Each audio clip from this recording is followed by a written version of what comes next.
ഇതേപോലെ ഒരു shaded smooth കൊടുക്കാം. ഓക്കെ, ഡൈസ് ഇങ്ങനെയാണ് നമുക്ക് ഡൈസ് ക്രിയേറ്റ് ചെയ്യാം. അപ്പോൾ ആദ്യം നമുക്ക് ഈ തരുന്ന ക്യൂബിനെ തന്നെ നമുക്ക് ആദ്യം സെലക്ട് ചെയ്യാം. സെലക്ട് ചെയ്തിട്ട് നേരെ ടാബ് അമർത്താം. ടാബ് അമർത്തി കഴിഞ്ഞു പറഞ്ഞാൽ നമുക്ക് എഡിറ്റ് മോഡിൽ വരും. എഡിറ്റ് മോഡിലിൻ്റെ ഉപയോഗം പലതും നമുക്ക് ഇതിനെ നമുക്ക് എങ്ങനെ വേണമെങ്കിൽ നമുക്ക് ക്രിയേറ്റ് ചെയ്യാം. അതാണ് എഡിറ്റ് മോഡിൽ കുറേ ഓപ്ഷൻസ് ഉണ്ട്. ഇനി നമുക്ക് റൈറ്റ് ക്ലിക്ക് കൊടുക്കാം, എന്നിട്ട് സബ് ഡിവൈഡ്. ഇതിൻ്റെ കുറച്ച് ഓപ്ഷൻസ് ഒക്കെ ചിലപ്പോൾ ഫസ്റ്റ് കാണുന്നവർക്ക് ചിലപ്പോൾ മനസ്സിലായില്ല. അങ്ങനെ മനസ്സിലാകാത്തവരുണ്ടെങ്കിൽ എൻ്റെ ചാനലിൽ തന്നെ ഒരു പ്ലേ ലിസ്റ്റിൽ ബ്ലെൻഡർ എന്ന ബേസിക് കണ്ടിട്ടുണ്ടാവും. അതിൽ ബേസിക് ആയിട്ടുള്ള എല്ലാ ഇതും ഞാൻ അതിൽ പറഞ്ഞിട്ടുണ്ട്. അതൊന്ന് കണ്ടിട്ട് വരിക. നേരെ നമുക്ക് സബ് ഡിവൈഡ് നമുക്ക് എടുത്തിട്ട് നേരെ ഒരു 4 ഇവിടെ സബ് ഡിവൈഡ് അടിക്കുമ്പോൾ തന്നെ അടിയിൽ അതിൻ്റെ ഓപ്ഷൻ വരും. അതിൻ്റെ കുറച്ച് മാറ്റം വരും. എന്തൊക്കെ നമുക്ക് 4 അമർത്താം. 4 കട്ട്. ഓക്കെ, 4 കട്ട് വരുമ്പോൾ അങ്ങനെ ഉണ്ടാവും. ഓക്കെ, ഇനി നമുക്ക് അതിൻ്റെ ഫേസ് സെലക്ഷൻ എന്ന് പറഞ്ഞാൽ നമ്പർ 3 അമർത്താം. ഫേസ് സെലക്ഷൻ ആവും. ഓക്കെ, 1 പിന്നെ ഡൈസിൽ ഷിഫ്റ്റ് അമർത്തിയിട്ട് 2. ഓക്കെ, 3. നമുക്ക് നമ്മുടെ ഇഷ്ടമുള്ള പോലെ നമ്മുടെ ഡൈ ക്രിയേറ്റ് ചെയ്യാം കേട്ടോ. ഞാനിപ്പോൾ ഒരു ബേസിക് ആയിട്ട് ഇങ്ങനെ ക്രിയേറ്റ് ചെയ്യുന്നുള്ളൂ. ഓക്കെ, 5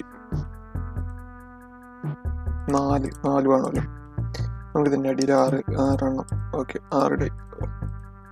ഓക്കെ, 6 ഇതും വന്നിട്ടുണ്ട്. പിന്നെ നമുക്ക് ഐ അമർത്താം. ഐ എന്ന് പറഞ്ഞാൽ ഇൻസൈറ്റ് പറഞ്ഞാൽ കുറച്ച് ഉള്ളിലേക്ക് നമുക്ക് തള്ളി നിൽക്കാൻ വേണ്ടിയിട്ട്. ഓക്കെ, എന്നിട്ട് നമുക്ക് ഇപ്പോൾ ഇങ്ങനെ ഉണ്ടാവും ഇൻസൈറ്റിൽ. പക്ഷേ നമ്മൾ ഈ 6 എന്നുള്ള അവിടെ ഫുള്ളായിട്ട് സെലക്ട് ആയിട്ടുണ്ടാവും. അതിന് നമുക്ക് ഇൻഡിവിജ്വൽ എന്നാക്കാം. ഓക്കെ, അപ്പോൾ അത് ഇൻഡിവിജ്വലായിട്ട് എല്ലാം സെപ്പറേറ്റ് ആയിട്ടുണ്ടാവും. ഇനി നമുക്ക് തിക്നെസ്സിൽ 0.0 അതൊക്കെ നമ്മൾ ഓരോന്ന് നോക്കിയിട്ട് ചെയ്തു. ഞാനിപ്പോൾ ഒരു ഇതിൽ ചെയ്യുന്നുണ്ട്. ഓക്കെ, 0.5.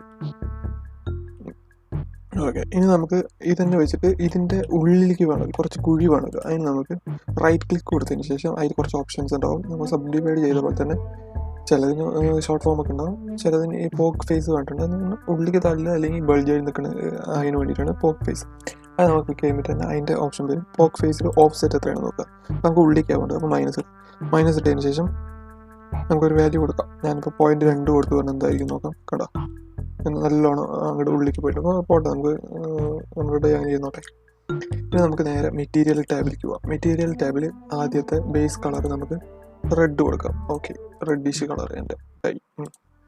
ഇനി നമുക്ക് എഗെയിൻ പ്ലസ് സിമ്പിൾ കൊടുക്കാം. അതെന്തിനാണെന്ന് പറഞ്ഞാൽ നമുക്ക് നേരം ഇപ്പോൾ കാരണം ബ്ലാങ്ക് ആയിട്ട് വന്നിട്ടുണ്ട്. ഈ ഫസ്റ്റത്തെ മെറ്റീരിയലിൽ നമുക്ക് ഡൈസ് കൊടുക്കാം. ഡൈ എന്ന ഫുൾ ബോഡി, അതിൻ്റെ ഡൈ ബോഡി. രണ്ടാമത്തെ നമുക്ക് ന്യൂ മെറ്റീരിയൽ കൊടുത്തിട്ട് വൈറ്റ് തന്നെ കൊടുത്തിട്ട് അസൈൻ കൊടുക്കാം. ഓക്കെ, ഇനി നമുക്ക് റെൻഡറിങ് വ്യൂവിൽ നോക്കാം. കേട്ടോ, അപ്പോൾ അത് വന്നിട്ടുണ്ട്, കളർ വന്നിട്ടുണ്ട്. ഇപ്പോൾ അത് എന്തായാലും ഷാർപ്പ് എഡ്ജസ് ആണ്. അതിന് നമുക്ക് നേരെ നമ്മുടെ മോഡിഫയർ ടാബിൽ ആഡ് മോഡിഫയറിൽ സബ് ഡിവിഷൻ സർഫേസ് എടുക്കാം. എന്നിട്ട് നമുക്ക് ലെവൽ വേണമെങ്കിൽ കുറച്ച് നീക്കി തരാം. ലെവൽ നമുക്ക് കുറച്ച് കൂട്ടി നോക്കാം. കണ്ടോ, ഞാനിപ്പോൾ 4 ആക്കിയപ്പോൾ അവിടെ ഇതായിട്ട്. പിന്നെ അത് റെൻഡറിൻ്റെ അവിടെയും നമുക്ക് 4 ആക്കാം. ഓക്കെ, ഇപ്പോൾ കുറച്ച് ഒന്ന് ഷാർപ്പ് എഡ്ജ് ഒക്കെയാണ്. നമുക്ക് റൈറ്റ് ക്ലിക്ക് കൊടുത്തിട്ട് ഉണ്ടാവും. ഓക്കെ, ഇനി നമുക്ക് മെറ്റീരിയൽ ടാബിൽ തന്നെ പോയിട്ട് നമുക്ക് വേണമെങ്കിൽ റഫ്നെസ് ഒന്ന് കുറയ്ക്കാം. റഫ്നെസ്സിൽ നമുക്ക് 0.2 ആക്കി കൊടുത്ത് നോക്കാം. അപ്പോൾ കുറച്ച് ഇതായിട്ടുണ്ടാവും. പിന്നെ ട്രാൻസ്മിഷൻ ഒന്ന് ഇതാക്കി നോക്കാം. 0.8. അപ്പോൾ നമുക്ക് ഗ്ലെയർനെസ് വരും. കണ്ടോ, നമ്മൾ ആ പോക്ക് ഹെഡൊക്കെ നമുക്ക് വൃത്താകൃതിയിൽ വന്നിട്ടുണ്ടോ. അത് സബ് ഡിവിഷൻ സർഫേസ് ആക്കിയതുകൊണ്ടാണ്. ഓക്കെ, ഇനി നമുക്ക് ടാബ് അമർത്തിയിട്ട് ഒബ്ജക്റ്റ് മോഡിൽ പോയി നോക്കാം. കണ്ടോ, ഇതാണ് നമ്മുടെ ഡൈസ് ഇവിടെ റെഡി ആയിട്ടുണ്ട്. റൈറ്റ് ക്ലിക്ക് എടുത്ത് ഷെയ്ഡഡ് സ്മൂത്ത് കൊടുക്കാം. ഓക്കെ, കണ്ടോ, ഡൈസ് ഇങ്ങനെയാണ് നമുക്ക് ഡൈസ് ക്രിയേറ്റ് ചെയ്യാൻ. കണ്ടോ, തിളങ്ങുന്ന പോലെ. ഇത്രയേ ഉള്ളൂ ഇന്നത്തെ വീഡിയോ. എന്തെങ്കിലും ഡൗട്ടോ അല്ലെങ്കിൽ വീഡിയോയുമായിട്ടുള്ള എന്തെങ്കിലും നമുക്ക് പോരായ്മകളോ എന്തെങ്കിലും ഉണ്ടെങ്കിൽ നിങ്ങൾ കമൻറ്റ് ചെയ്തോളൂ. എനിക്ക് അറിയുന്നതാണെന്ന് ഞാൻ പറഞ്ഞു തരാം. അല്ലെങ്കിൽ നമുക്ക് എന്തെങ്കിലും അന്വേഷിച്ചിട്ടുണ്ടെങ്കിൽ ഞാൻ പറഞ്ഞുതരാം. വീഡിയോ ഇഷ്ടമായ ലൈക്ക് ചെയ്യുക, സബ്സ്ക്രൈബ് ചെയ്യുക. Thank you.